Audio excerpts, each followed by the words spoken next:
Arsenal put in a frustrating performance to give Man City the advantage in this season's title race. Look, Mikel Arteta got some decisions wrong in this game. It was more than one or two things as well. We're going to speak about that, but I'm also going to tell you why. This result was always 100% going to happen. I've got a good reason why. I'll tell you why. But also, what does that mean for this season's title race? Before we get into it, I just want to hear your thoughts and opinions on it. And if you could, just give me a thumbs up on this video. So, what happened in that game? Look, I've slept on it. I was frustrated last night. I obviously done that video, but I kind of still feel the same. I'm still so frustrated because it's a massive chance missed. We know Liverpool lost against Palace, and I was thinking, yes, Arsenal's future is in our own hands. We can now go on and start to create a gap and knock Liverpool out of this title race. But then Arsenal, did we bottle it? I don't know. Let me know your thoughts on if we bottled it. I'm seeing so many videos asking if we bottled it. I don't think we bottled it.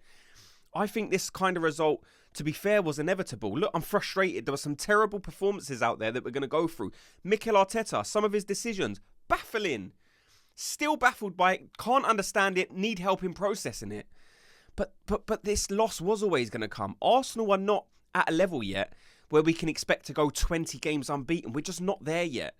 2 or 3 seasons ago, we was 8th in the league. We've done brilliant to get to this point. But look, Arsenal are not Man City yet. We don't have the level of squad of Man City, and that's seen. Look, we brought in a couple of players, and the performances dropped. We switched the system slightly, and the performance dropped. That's just what it is. There's a slight reality check that needs to be had by people on this. I've seen a lot of people saying, Arteta out, I can't believe he's... Listen, the manager's not going anywhere. Neither should the manager go anywhere. He just got it wrong last night.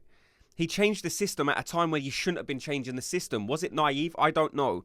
Unai Emery has won both times over Mikel Arteta this season. I'm seeing videos out there saying, bring Unai Emery in. Do they have short memories? Do they not remember what Unai Emery brung to this club? We was in disarray then. We're not in disarray anymore. Unai Emery used to switch the formation every game. 1 minute he's playing 5 at the back, next he's playing 4 at the back. Listen, he's a great coach. He's doing brilliant things with Villa. But Arteta is also a brilliant coach, and he's doing brilliant things with Arsenal. Now, that's not to say that he didn't make any mistakes yesterday. I'm sure he would even come out and say, listen, I got it wrong. I made some mistakes. We shouldn't have been playing Havertz in midfield. So many times this season, Havertz has played in midfield, and his numbers have been poor.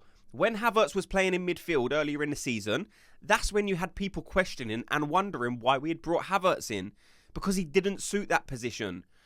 I don't get why Mikel Arteta thought that just because Arsenal have been on this run of games and their performances improved, maybe his confidence has got better, he's all of a sudden going to fit the profile of a number 8. He's not. He's not that kind of player. Havertz doesn't have the attributes needed to play number 8. Now, I don't even believe Havertz had a bad game. I think he actually had a better game than Gabriel Jesus, but he doesn't suit that position. We missed something in midfield when we had Havertz in there. The discussion before was Jorginho or Partey. In my opinion, I would have gone for Partey, but I would have understand why Jorginho was on there. And to be fair, Jorginho did come on and he didn't look great. But why are we playing Jesus up top? This is a player who hasn't been clinical all season. I don't know exactly, but if I checked in his goals in the leagues, he's probably about 3 or 4 goals in the league this season. That's not the level of number 9 that Arsenal need. That's why we've been playing Havertz there. And when we've been playing Havertz there, what have we had? Success. So why change it? Did you need to squeeze Gabriel Jesus and Havertz into the same team that badly? Could you not have, and I don't think this player played necessarily unbelievable when he came in, but could you not have even played a Smith Rowe in that number 8 position?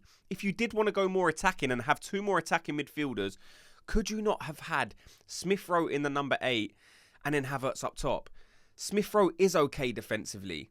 Smith Rowe does have something about him, but I just don't get why we had to squeeze Jesus, Havertz in the same team. To me, that was the first mistake by Mikel Arteta. Secondly, why is Zinchenko starting? Zinchenko, he divides opinion. He divides the fan base. And after performances like that, you can absolutely see why. Zinchenko had a mare yesterday.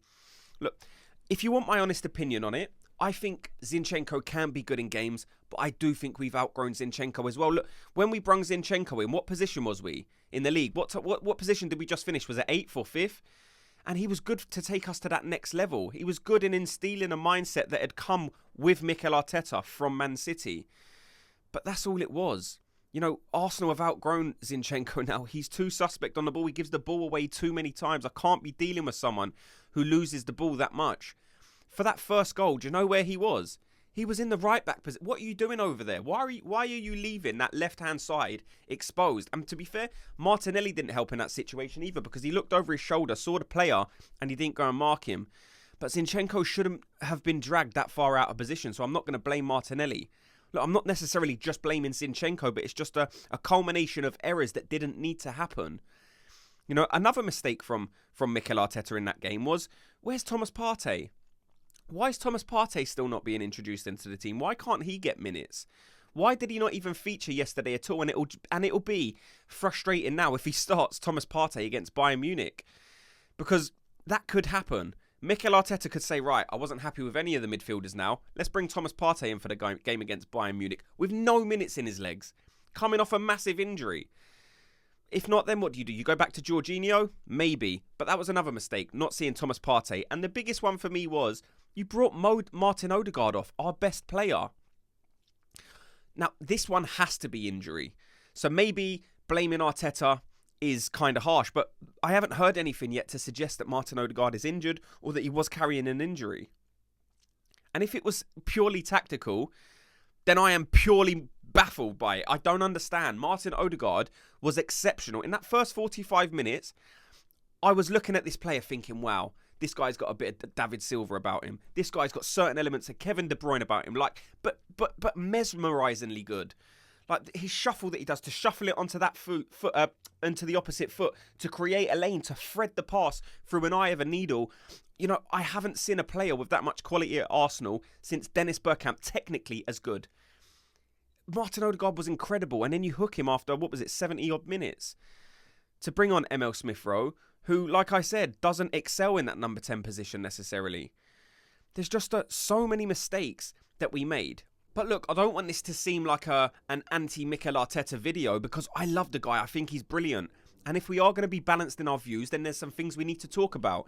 Did Mikel Arteta get his tactics right? There could be an argument for it, because Arsenal should have been 4-0 up at half-time. If our players had an inkling of clinicalness about them, then they would have finished some of them chances. I'm looking at the Jesus header. Open header, and what does he do? He hits the side netting. And that's what frustrates me about Jesus. An open header as a strike, you've got to be able to hit the target. At least work the keeper, man. Or if not, header it back across goal. Let someone else try and salvage the opportunity. But he doesn't. He goes for goal, and it's just sloppy. He didn't fully commit to the header, and it was weak. So there's the first chance you had. And then you have the Saka shot into the near corner. He could have whipped it back across goal, but he's gone for to be fair, it's a finish that's paid off sometimes this season. He has been able to whack that right foot into the roof of the net. It didn't happen on this occasion, and that's another chance that's gone begging. After that, you had the Trossard shot, which for me was probably the one that was the easiest. It probably was difficult, and if he had that shot 10 times again and you said hit the keeper, that probably would be the hardest shot to make. The keeper's right in front of him. He's got the whole goal to aim for, and he kicks it at Martinez, and then the commentators are like, oh my God, it's an unbelievable save. It's not an unbelievable save. He doesn't get power on it, and he kicks it straight at him. I've been someone who's been praising Leandro Trossard all season for how good he is at finishing. Leandro Trossard, on a one-on-one situation, I would want him above anybody else in this team. But there's part of me that thinks if Havertz had that opportunity, he probably would have scored. We've seen it against Brighton, where he gets in front of the defender, knocks it in. I'm shocked that Leandro Trossard missed that opportunity. So there's another one we could have scored. The Saka one was probably more difficult. When Ben White sent the defender flying, sort of chopped back, laid it off to Saka, and Saka kind of had to squeeze past the man and try and whip it in the far corner. By the way, a finish that he's been able to do plenty of times this season. That was probably the most difficult one of the four, if I'm being honest. But that was another chance, because Saka is capable of scoring them goals. So say if Arsenal do score them goals, then what kind of conversation are we having? Mikel Arteta's a genius. He slaps Aston Villa 4-0 at half-time. And that's where the frustration lies with Arsenal fans. We're not clinical. Most of our players are not clinical enough, and that's what's frustrating. We've had the good play, and it's hard to kind of call them out, because we have scored the most goals in the league this season. But that still doesn't mean they're not clinical. That still doesn't mean that there couldn't be more goals added to that tally. There's people now calling for a number 9, and you do understand it. For me, I don't mind Havertz up top. I don't like Jesus up top. I've said it on this channel for weeks. I think if we are to play Jesus, he has to be on the bench and bring him on as a winger, or play him as a winger, because he's not clinical enough in front of goal, and he is quite a tricky player. He's good at skills and he can beat a man, and he could create a chance for himself or someone else basically out of nothing. So where do you put him? On the wing, where he's able to affect the game, beat a player, and then lay it off to someone else. Don't stick him in front of goal where he can't hit a cow with a shovel. That's the last position you want him in. He can't. His finishing isn't good enough to play that position. So now it leaves you wondering, where are Arsenal in this title race? Unfortunately, we're in the position where we're relying on other people. Arsenal's destiny was in our own hands, but now it's not. We have to hope that someone else can do the job for us against Man City. Something does tell me there's more twists and turns to come in this Premier League title race, but I think that's out of hope.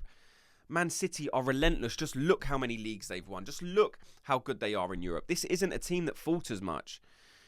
In the early parts of the season, they can be accused of being weak sometimes or dropping points when they shouldn't. If Kevin De Bruyne's out, we saw it this season, they drop some points. But in the business end of the season, where you need your big players to be counted, Man City stand up every time, and that's why they are tried and tested. That's why they go on to pick up trophies, because they're relentless. And now we're hoping that they drop points against, I don't even know who they got. I haven't got the fixtures in front of me. A Sheffield United or a West Ham or a Fulham or someone like that. Tottenham is going to be our best chance. So we need Tottenham to do us a favour. Do you think Tottenham are going to do us a favour? No chance. Look, Tottenham fans would rather miss out on Champions League if it means Arsenal don't win the trophy. So do you think they're going to do Arsenal a favour? No chance whatsoever. Arsenal have squandered a massive opportunity. So am I still frustrated? Yes. Do I think things could have gone differently? Yes, because Arsenal do have the quality to beat them. The main thing that frustrates me is, why did we change that system? We saw this system play out earlier in the season, and we didn't manage in the first part of the season to pick up as many points as we did in the early part of last season, because we didn't have two more pivots or two more anchors in that central midfield position. We was playing two more attacking midfielders, and it didn't work. And then we kind of figured it out. Jorginho started getting more game time. We brought him in against Liverpool, one man of the match, and we thought, right, maybe you do need a Declan Rice and a Jorginho. But all of a sudden, we've gone back to Havertz because he's in a run of form. We thought, right, let's drop Havertz back to the number 8 and just see if he can come up with anything. Jesus done well in the last Champions League game. Let's stick him straight back up front. Look, whether you like it or not, Mikel Arteta needs to hold his hands up for this one. Like I said, I'm never going to call for his head. I don't want him to go. But you can still be balanced in your views and say you've had a poor performance in this one. You can still say it wasn't good enough. You can still ask questions without being abusive. And the question to Mikel Arteta is, why did you change it? Why did you change something that was clearly working? Yes, there was disappointment against Bayern Munich midweek, but it wasn't that bad to where you needed to change the whole system. We're still in the Champions League. It was a 2-2 draw at home against Bayern Munich with one of the world's best attacks. They've got Musiala, Sane, Gnabry, Harry Kane. You drew 2-2 with that team, and you thought that should give you a change of system in the next game because you couldn't win that one. What do? You change the system, you lose 2-0 against Villa. And now we've got to play Bayern Munich again in a couple of days' time. What do we do in that game? I mean, of course, I've got a full match breakdown, and we're going to talk about the game in tomorrow's video, but you do have to question what's going to happen in that game. Are Arsenal capable of winning it? Of course. We do need a massive result in Europe, in my opinion, and this could be it for us Arsenal fans.